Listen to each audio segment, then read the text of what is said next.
Welcome to Ouch. Was that a ghost?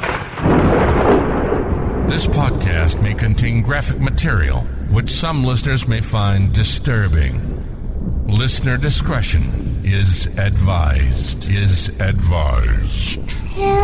me. Now that we covered that, here's your host, Liz.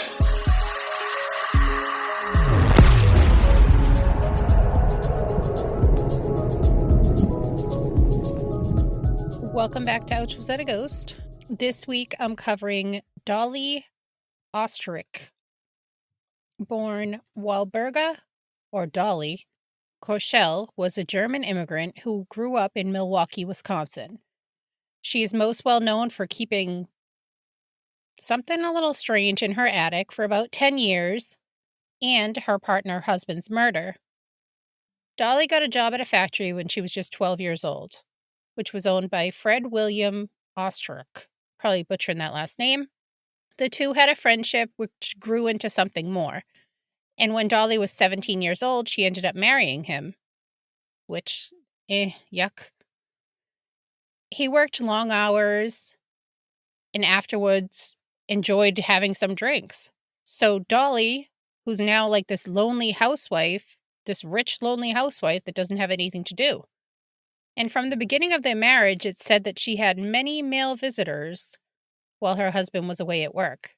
Dolly was like, dude, I need some lovin', but Fred was either working or drinking, so she had a plan. In the fall of 1913, Dolly told her husband how she went to go use her sewing machine and it wasn't working. Can you send over a repairman? And I'm guessing she knew who he would send over because Dolly answered the door like dressed for like a bad porn, wearing stockings, slippers, and a robe. The repairman that was sent was an employee of Fred's factory, 17-year-old Otto Sanhuber. This quickly turned into this torrid love affair. They would sneak around hotels, wherever they could hook up without prying eyes. Then they started hooking up at Dolly's house. The neighbors were getting a little bit suspicious, like, who's that guy that's been coming around? And Dolly would say, oh, him? That's just my vagabond half-brother. And Dolly was like, okay, now this isn't working. Let's not end it like a normal human would decide. Let's come up with a solution. Dolly had the teen move into her attic. He was given a cot, some food, some books, and a lamp. Otto ended up quitting his job at the factory, and he just literally moved in to be in the attic waiting for Dolly to have sex with him. He would roam around the house while Fred was out, and he would actually clean the house, sometimes make some gin, and he described himself as, quote, a sex slave. This would go on for 5 years. Dolly had her boy toy in the attic tucked away, being quiet, while Fred was at home. At the factory, business was booming, so Fred decided that they should move to Los Angeles in 1918. Dolly was like, okay, but I need to pick the house. Fred was probably like, okay, sure. So she found one with, you guessed it, an attic. And Otto was sent ahead of time. He set up in the attic before Fred and Dolly even moved in. And the same setup continued over there. Another 4 years, so we're at like 9 years now that this guy's been living in an attic. Otto would be the little gremlin in the attic and come out when Fred was gone and hook up with Dolly, clean, make his gin, until one night when Otto was up in his little space and he heard Dolly and Fred arguing. Otto came down, burst into the room, brandishing 2 .25 caliber guns, and the struggle ended when Fred was shot 3 times, killing him. So now they had this dead husband, the spouse, and the attic man. So they needed to stage the scene. Otto locked Dolly in a closet after some cash and valuables from the bedroom were hidden away, including Fred's watch. Otto took the guns and went back up into the attic. This way Dolly couldn't be blamed as, when authorities got there, she was locked in a closet. How could she have done it? The neighbors called the police after hearing the shots. And Dolly told them the story of how there was this burglary, things were stolen, and she was locked away, and Fred was shot, and the robbers took off. Everything seemed a little bit off, like a little fishy to the police, but there was no evidence to the contrary. Like, there's no way to prove that she locked herself in the closet from the outside. So the now widowed Dolly moved into a new place where Otto and her could live normally. Just kidding. Otto went right back up into the attic of the new home. But here, he got the privilege of a typewriter because Fred's gone, so now he can make a little bit more noise. And Dolly got a new lover, a lawyer named Herman Shapiro, who she had hired after her husband's murder. Which, Herman Shapiro's a lawyer. That's a job that takes up a lot of time, like her husband's job. So she needed a new boy toy. She had Roy Klum, who she enlisted to help her get rid of the guns that killed her first husband. Roy threw one of them into tar pits, and the other one she managed to get a neighbor to bury for her under some rose bushes.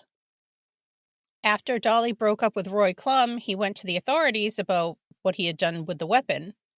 While Dolly was being held, she asked her lawyer/lover, Shapiro, to go to her house and do a favor for her to see if he could drop some food off at her house for Otto, as she described to Shapiro, her vagabond brother.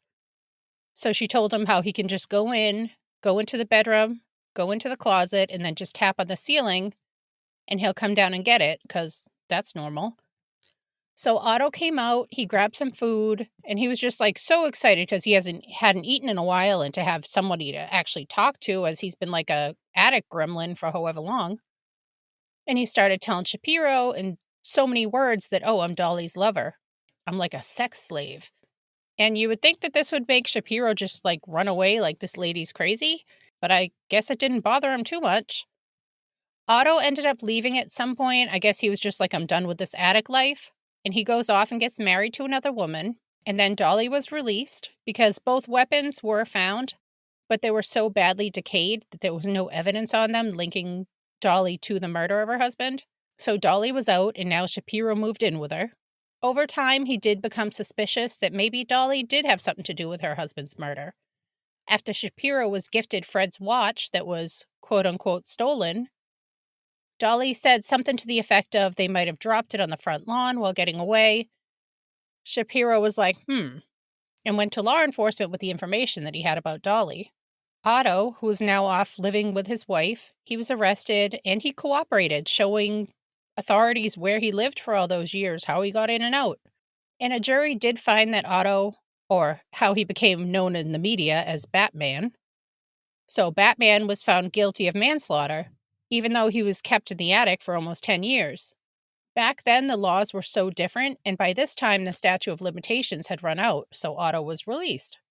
Dolly, for her part, she was tried, and what resulted was a mistrial due to a hung jury, so she had no repercussions for her part in any of this. It said that she married one more time, and she ended up passing away in 1961 at 80 years of age. I know this is a short one, but it's Easter week, so I didn't have that much time. Thank you, everybody, for listening. Thank you for listening. If you need more content or just want to help support the podcast, head on over to patreon.com and search Ouch, Was That a Ghost? If you need some snazzy merch, you can find it at crowdmade.com by searching Ouch, Was That a Ghost? If you have a story you'd like to share, you can email it to ouchwasthataghost@yahoo.com. You can also find us on Facebook and all the other social media platforms under Ouch, Was That a Ghost? Help me. All links can also be found on ouchwasthataghost.com.